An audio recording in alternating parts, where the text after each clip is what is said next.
BNP এখন জনগণের আস্থার স্থল, বললেন সালাম। এদিকে এমপি আনার নিখোঁজ, যা বললেন ডিবি প্রধান।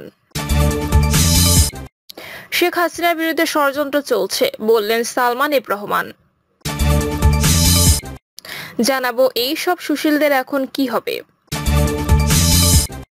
এবং সর্বশেষ জানাবো উপজেলা ভোট ক্ষমতায় থাকা প্রার্থীদের আয় বেড়েছে ৫৫০%। শুনছিলেন সংবাদ শিরোনাম, এবারে বিস্তারিত।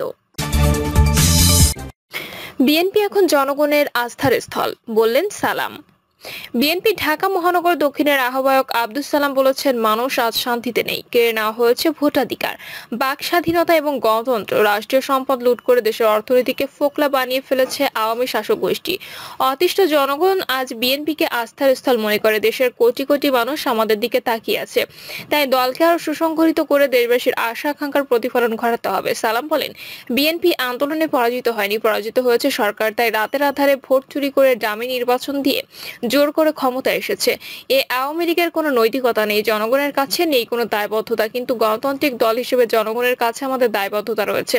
তাই সংগঠনকে ইস্পাতের ন্যায় শক্তিশালী করতে হবে। তিনি দলীয় নেতাদের উদ্দেশ্যে বলেন, আমাদের এমন কোনো নেতাকর্মী নেই যে কারাগারে যাননি। রশি বেশি টাইট করলে যেমন ছিঁড়ে যাওয়ার সম্ভাবনা থাকে, তেমনি অত্যাচারিত হতে হতে বিএনপির প্রতিটি নেতাকর্মী এখন অন্যায়ের বিরুদ্ধে যোদ্ধা হিসেবে রূপান্তরিত হয়েছেন। তাই এখন প্রয়োজন সম্মিলিতভাবে নির্ভয়ে রাজপথে নামা। বারবার মরাচ্ছে, একবার মরা ভালো। তবু দেশের মানুষকে বন্দিদশা থেকে মুক্ত করতে হবে সবাই। ঢাকা মহানগর দক্ষিণের সদস্য সচিব রফিকুল আলম মজনু বলেন, ভয়কে বিএনপি জয় করতে শিখিয়েছে। বিএনপি এখন ভয় পায় না, ভয় পায় আওয়ামী লীগ। তাই আমাদের যে কোনো শান্তিপূর্ণ সমাবেশেও সরকার ভয় পায়। বিএনপির কোনো নেতাকর্মী বাইরে থাকলে আতঙ্কে থাকে। সরকার জোর করে ক্ষমতায় টিকে আছে, এরা জানে যে কোনো সময় এদের পতন হবে। তাই সর্বক্ষণ তারা ক্ষমতা হারানোর ভয়ে অস্থির থাকে। এমপি আনার নিখোঁজ, যা বললেন ডিবি প্রধান। চিকিৎসার জন্য ভারতে গিয়ে নিখোঁজ হয়েছেন ঝিনাইদহ ৪ আসনের সংসদ সদস্য আনোয়ারুল আজিজ জানার। এ বিষয়ে ঢাকা মহানগর পুলিশের অতিরিক্ত কমিশনার গোয়েন্দা পুলিশ প্রধান মোহাম্মদ হারুন রশিদ সাংবাদিকদের জানান, সংসদ সদস্য আনোয়ারুল আজিম আনারের মেয়ে আজ আমাদের কাছে এসেছেন। তবে এর আগেই আমরা বিষয়টা জেনেছি। আনোয়ারুল আজিম আনার ভারতে গিয়ে একটি বাংলাদেশি ফোন নম্বর এবং একটি ইন্ডিয়ান ফোন নম্বর ব্যবহার করেছেন। দুটি বন্ধ পাওয়া যাচ্ছে এখন, তবে মাঝে মাঝে নম্বর খোলা পাওয়া যাচ্ছে, মাঝে মাঝে বন্ধ পাওয়া যাচ্ছে। এছাড়া গত 16 তারিখে তার নম্বর থেকে দেশে দুটি কল এসেছে, কিন্তু কেউ রিসিভ করেনি। ডিবি প্রধান আরো বলেন, বিষয়টি নিয়ে আমরা ভারতের পুলিশ বাহিনী সহ তাদের এবং আমাদের প্রশাসনের সঙ্গে কথা বলেছি। আমরা বিষয়টি জানার চেষ্টা করছি আসলে কি হয়েছে। শেখ হাসিনার বিরুদ্ধে ষড়যন্ত্র চলছে, বললেন সালমান এফ রহমান। প্রধানমন্ত্রী বেসরকারি শিল্প ও বিনিয়োগ বিষয়ক উপদেষ্টা সালমান ফজলুর রহমান বলেছেন, প্রধানমন্ত্রী শেখ হাসিনা ও বাংলাদেশের বিরুদ্ধে ষড়যন্ত্র চলছে। গত জাতীয় সংসদ নির্বাচনের ষড়যন্ত্র হয়েছে, আমরা শেখ হাসিনার নেতৃত্বে তা মোকাবেলা করেছি। আগামীতে ঐক্যবদ্ধভাবে সব ষড়যন্ত্র মোকাবেলা করতে হবে। সালমান এফ রহমান বলেন, প্রধানমন্ত্রী শেখ হাসিনার পরিবারকে নির্মমভাবে হত্যা করা হয়েছে এদেশে, তারপরও তিনি দেশে ফিরে এসেছেন। আমার পরিবারকে নির্মম হত্যা করলে সে দেশে আমি ফিরতাম না। আমি ভাবতাম দেশে গিয়ে লাভ কি। আমি প্রধানমন্ত্রীর সঙ্গে কথা বলেছি, তিনি বলেছেন তিনি তার বাবার স্বপ্ন বাস্তবায়ন করতে দেশে ফিরে এসেছেন। দেশে ফিরে আসার পর থেকে সরকারের পক্ষ থেকে অনেক বাধায় পড়তে হয়, শুধু সরকারের নয় দলের পক্ষ থেকে অনেক বাধায় পড়তে হয়। বঙ্গবন্ধু পরিকল্পনা বাস্তবায়নে শেখ হাসিনা দেশকে অবস্থায় নিয়ে এসেছেন উল্লেখ করে তিনি বলেন, শেখ হাসিনার ম্যাজিকের কারণে বাংলাদেশে এত উন্নয়ন করা সম্ভব হয়েছে। রাশিয়া ইউক্রেনে যুদ্ধ হচ্ছে, আমরা তাতে জড়িত না থাকলেও ভুক্তভোগী। আরেকটা চ্যালেঞ্জ হচ্ছে প্রযুক্তি। আগামীতে আর্টিফিশিয়াল ইন্টেলিজেন্স আসছে, এটাও বিরাট চ্যালেঞ্জ, আমাদের মোকাবেলা করতে হবে। দেশের সবাই আওয়ামী লীগ করে না মন্তব্য করে সালমান এফ রহমান বলেন, কেউ কেউ বিএনপি করে, আবার অনেকে নিরপেক্ষ আছে। আমাদের কাজ নিরপেক্ষদের মন জয় করা। এটা তখনই সম্ভব যখন আমরা ঐক্যবদ্ধ থাকব। এই সব সুশীলদের এখন কি হবে? বাংলাদেশের সুশীল সমাজের কিছু প্রতিনিধি আছেন যাদেরকে মনে করা হয় তারা মার্কিনপন্থী। মার্কিন যুক্তরাষ্ট্রের সঙ্গে অত্যন্ত ঘনিষ্ঠ সম্পর্ক রেখে তারা গর্ব অনুভব করেন। কথায় কথায় মার্কিন দূতাবাসে যান, সেখানে প্রাতরাশ, মধ্যাহ্নভোজ, নৈশভোজ মিলিত হন। মার্কিন যুক্তরাষ্ট্র যা বলে তারা তার চেয়ে 3 ধাপ গলা উঁচিয়ে কথা বলেন। বাংলাদেশ নিয়ে তাদের কোনো ভালোবাসা নেই, প্রেম নেই, আগ্রহ নেই। মার্কিন যুক্তরাষ্ট্রের অবস্থান এবং নীতি বাংলাদেশে বাস্তবায়ন করাই যেন তাদের প্রধান লক্ষ্য।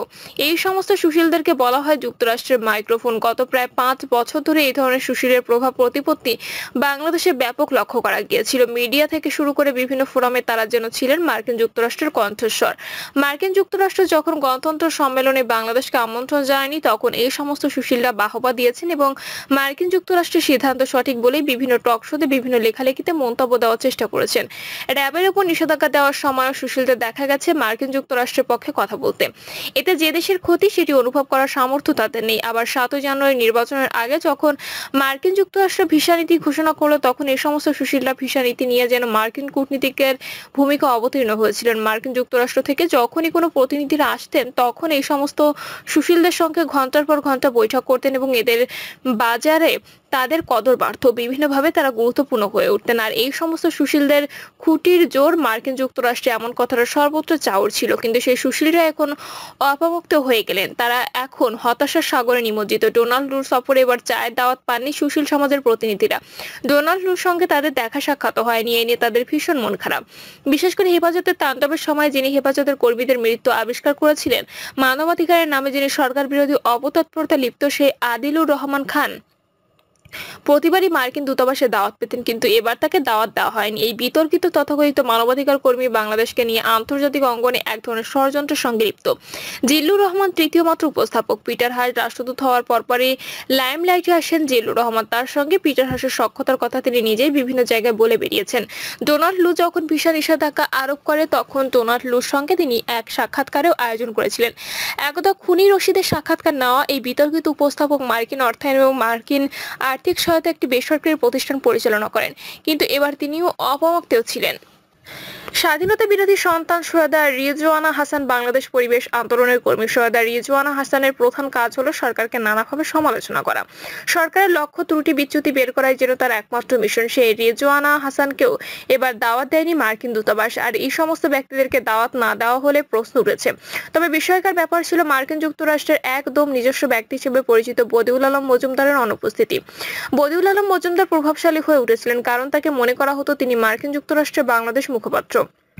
এমনকি মার্শিয়া বার্নিকাজকে বিদায়ের আগে তার বাসায় নৈশভোজের আমন্ত্রণ জানিয়েছিলেন। সেই বদিউল আলম মজুমদারের মার্কিন দূতাবাসের চায়ের দাওয়াত না পাওয়াটা বিস্ময়কর। প্রশ্ন হচ্ছে, দেশের স্বার্থ জলাঞ্জলি দিয়ে যেসব সুশীলরা মার্কিন যুক্তরাষ্ট্রের পদলেহন করেছেন, তাদের এখন কি হবে? উপজেলা ভোট, ক্ষমতায় থাকা প্রার্থীদের আয় বেড়েছে 550%। উপজেলা নির্বাচনে বিভিন্ন সময় বিজয়ী হয়েছেন এমন প্রার্থীদের গত 10 বছরের হিসাবে আয় ও আস্থাবর সম্পদ বেড়েছে যথাক্রমে 540.68% এবং 211.98%। অন্যদিকে পদে না থাকাদের ক্ষেত্রে আয় বেড়েছে 56.47%, অবশ্য সম্পদ কমেছে 45.44%।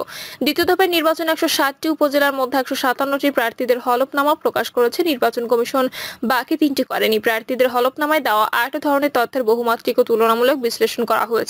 প্রার্থীদের হলফনামা বিশ্লেষণ করে টিআইবি জানিয়েছে, গত 5 বছর উপজেলা পরিষদ নির্বাচনে জয়ী প্রার্থীদের সঙ্গে নির্বাচিত হননি এমন প্রার্থীদের তুলনা করে দেখা যাচ্ছে নির্বাচিত জনপ্রতিনিধিদের আয় ও সম্পদ বেড়েছে দ্বিগুণের বেশি। অর্থাৎ ক্ষমতায় থাকার সঙ্গে সঙ্গে তাদের আয় ও সম্পদের দ্রুত বৃদ্ধির প্রবণতা স্পষ্ট হয়ে উঠেছে। যারা পদে ছিলেন এমন প্রার্থীদের গত 10 বছরের হিসাবে তুলনা করে দেখা যায় ক্ষমতায় থাকা প্রার্থীদের আয় ও অস্থাবর সম্পদ বেড়েছে যথাক্রমে 540.68% এবং 211.98%।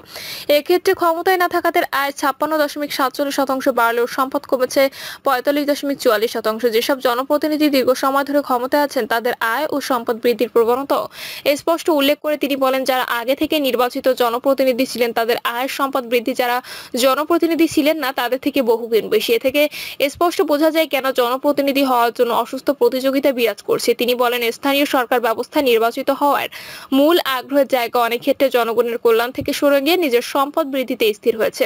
তাছাড়া অস্বাভাবিক সম্পদ বৃদ্ধির যে চিত্র হলফনামার তথ্য থেকে দেখা গেছে, সেগুলো তাদের বৈধ আয়ের সঙ্গে সামঞ্জস্যপূর্ণ কিনা এবং সম্পদ অর্জন বা বৃদ্ধির ক্ষেত্রে ক্ষমতার অপব্যবহার হয়েছে কিনা তা যাচাই করার দায়িত্বপ্রাপ্ত প্রতিষ্ঠানগুলো সেই দায়িত্ব পালনে কোনো আগ্রহ দেখায় না। টিআইবি নির্বাহী পরিচালক বলেন, 2 ধাপেই আমরা দেখলাম বড় 2 রাজনৈতিক দলের ক্ষেত্রে দলীয় নির্দেশনা প্রতিপালনের বিষয়টি অনুপস্থিত। তদুপরি বৃহৎ দল দুটি দলীয় শৃঙ্খলা বজায় রাখতে পারছে না, কারণ স্থানীয় নেতৃত্বের কাছে সম্পদ অর্জনের লাইসেন্স পাওয়াই এখানে মূল উদ্দেশ্য। সার্বিকভাবে এই নির্বাচনের লড়াই একদিকে যেমন অসুস্থ, অগণতান্ত্রিক, আত্মকেন্দ্রিক, অন্যদিকে জনগণ বা জনকল্যাণের সঙ্গে সম্পর্ক ক্রমাগত বিচ্ছিন্ন হয়ে পড়েছে। প্রিয় দর্শক, এই ছিল এখনকার সর্বশেষ সংবাদ। আপডেট সব সংবাদ পেতে চ্যানেলটি সাবস্ক্রাইব করে বেল আইকনটি ক্লিক করে রাখুন।